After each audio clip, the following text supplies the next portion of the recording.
नमस्कार, मी कविता. स्वागत आहे तुमचं सगळ्यांचं माझ्या यूट्यूब चॅनलमध्ये. आज आपण बघणार आहोत की मुंडा जर टाईट झाला, काखेत जर आपलं ब्लाऊज खूप टाईट झालं असेल तर त्याला आपण कसं नीट करायचं ते बघणार आहोत. तर त्याआधी बघा, सगळ्यात पहिले ना आपल्याला ह्या प्रकारे पूर्ण फिटिंगची शिलाई आणि बाही आपल्याला पूर्ण काढून घ्यायची. फिटिंगची शिलाई करून बाही आपल्याला पूर्ण मोकळी करून घ्यायची आहे. आणि अशा प्रकारे पूर्ण ब्लाऊजला आपल्याला जिथे जिथे आपण शिलाई खोलली आहे तिथे आपल्याला इस्त्री करून घ्यायचं आहे. तर मी आता हे इस्त्री करून घेते. तोपर्यंत तुम्ही जर अजून माझ्या चॅनलला सबस्क्राईब नसेल केलं तर चॅनलला सबस्क्राईब करून घ्या आणि व्हिडिओ आवडल्यास व्हिडिओला लाईक नक्की करा. तर अशा प्रकारे आपल्याला इथं शिलाई खोलली आहे तर आपण तिथे छानपैकी अशी प्रेस करून घेऊया. बाहीला देखील आपण त्याच प्रकारे प्रेस करून घ्या.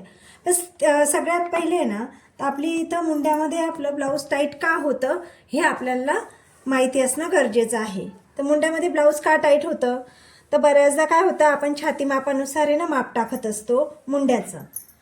पण तसं काही नसतं. कारण हे बा प्रत्येक आता दोन व्यक्ती आहे, त्यांचं जर छाती माप 32-32 येत आहे तर हे गरजेचं नाही आहे की त्यांचा मुंडा पण सेम येईल म्हणून.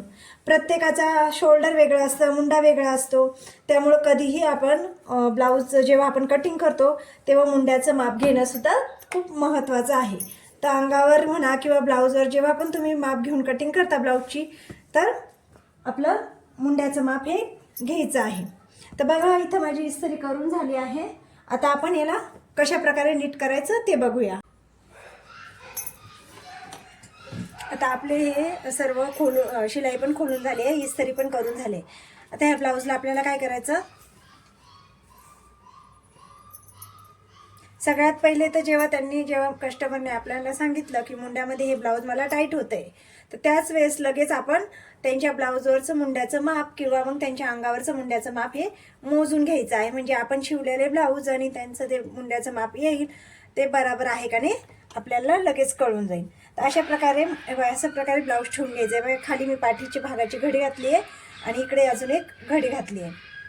एकमेकांवर त्यांना आपल्याला ह्या प्रकारे असं ठेवून घ्यायचं आहे व्यवस्थित.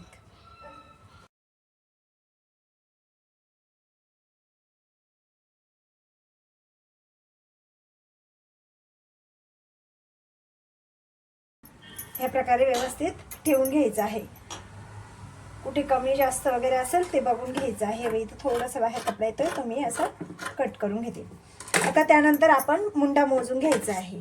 जो मुंडा आपण अंगावर आता त्यांचं माप घेतलं तो बघायचा आहे आणि आपण जो मोजला आहे तो बघायचा. आता यांचा मुंडा जो आहे तो 18चा आहे, पण आता जो आपण शिवला होता ब्लाऊज त्याचा कितीचा आहे आपण बघूया. सगळ्यात पहिले तिथे 1.5 इंचाची आपली जी मार्जिन असती तिथे एक मार्क करून घ्यायचा आहे. या प्रकारे बघा,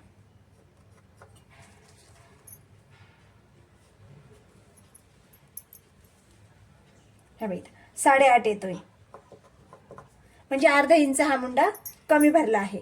तर अशा वेळेस आता आपल्याला काय करायचं आहे, थोडीशी खाली आपल्याला इथे एक अशी लाईन आखून घ्यायची आहे आणि त्या लाईनपासून 1.5 इंचावर एक मार्क करायचा आहे. आणि मग तिथून आपल्याला जास्त पुढं नाही, फक्त हे बाई हे येतं एवढ्या ठिकाणी आपल्याला असा आकार देऊन घ्यायचा आहे. जास्त जो गोल भाग असतो ना तिकडे आपल्याला जास्त खोल कटिंग नाही करायचं, नाही तर आपल्याला गळ्याजवळ इथं जी गळा आहे तिथे आपल्याला टाईट होऊन जाईल ते ब्लाऊज.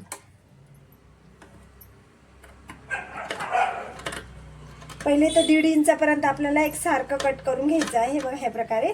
आणि नंतर आपल्याला ह्या आतल्या भागाची आपल्याला कटिंग करून घ्यायची आहे.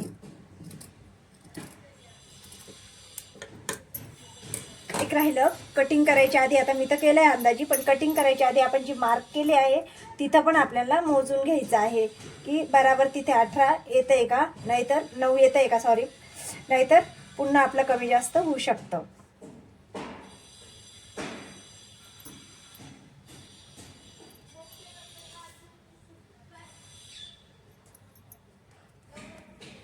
हे बघा, आता माझं बराबर प्रॉपर 9 आलं आहे.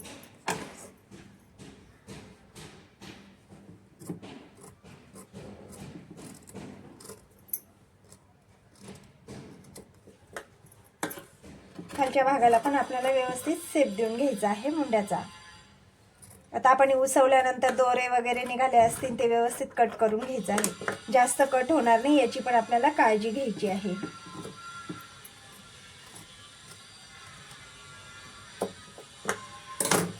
आता आपली इथं कटिंग बराबर झालेली आहे.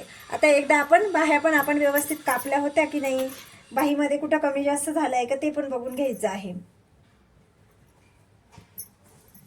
तसं तर बाहीमध्ये कुठेच काही प्रॉब्लेम नाही आहे. मुंड्यामध्ये जर काही प्रॉब्लेम आला तरच आपल्याला मुंड्यामध्ये हे टाईट होतं, किंवा आपली बाही उलटी जर लावल्या गेली तर तरीसुद्धा आपल्याला मुंड्यामध्ये एक तर झोळ पडलेला दिसेल, नाही तर आपली मुंड्यामध्ये टाईट झालेलं दिसेल.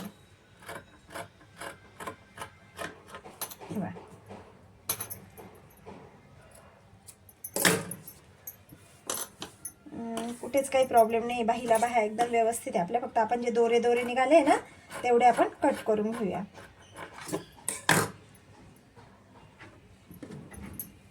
तर आता आपले हे व्यवस्थित आपलं कट करून झालंय. आपण आता याला बाही जोडून घेऊया. बघा, ही आपली पुढची बाजू आहे आणि ही मागची बाजू आहे.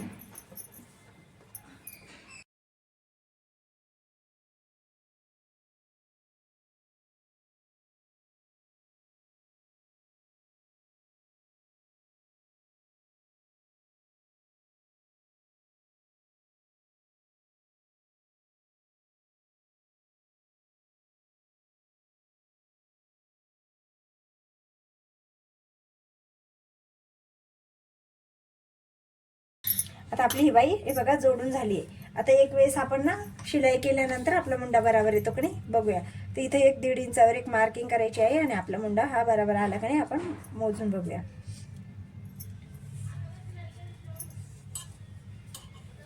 हे बघा, बराबर 9 हा आला आहे. म्हणजे 18चा मुंडा आपला तयार झालाय. आता मी दुसऱ्या बाजूची पण बाही जोडून घेते. तोपर्यंत तुम्ही माझ्या चॅनलला सबस्क्राईब नसेल केलं तर चॅनलला सबस्क्राईब करून घ्या आणि व्हिडिओ आवडला असेल तर व्हिडिओ लाईक करा. व्हिडिओ हा पूर्ण बघितल्याबद्दल खूप खूप धन्यवाद. मी दुसरी बाही जोडून घेते.